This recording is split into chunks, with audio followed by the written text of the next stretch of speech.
Tässä on Kaarin Pennanen päivää. Tunsitkohan sä mun sedän Markku Pennasen? Markku oli semmoinen oman arvon tunteva kaveri. Ne keskustelut, mitä meillä oli, niin ne oli ihan älyttömän mielenkiintoisia, älyttömän henkeviä. Mä en niin hirveästi sitä häntä tuntenut, kun hän oli niin eristäytynyt. Miten teidän suhteesta on tullut niin etäinen? Vaikea sanoa.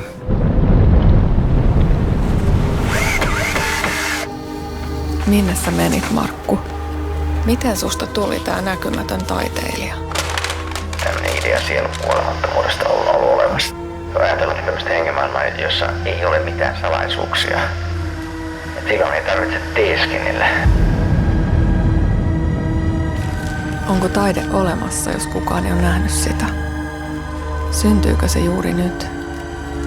Kaikkihan me tarvitsemme tunnustusta.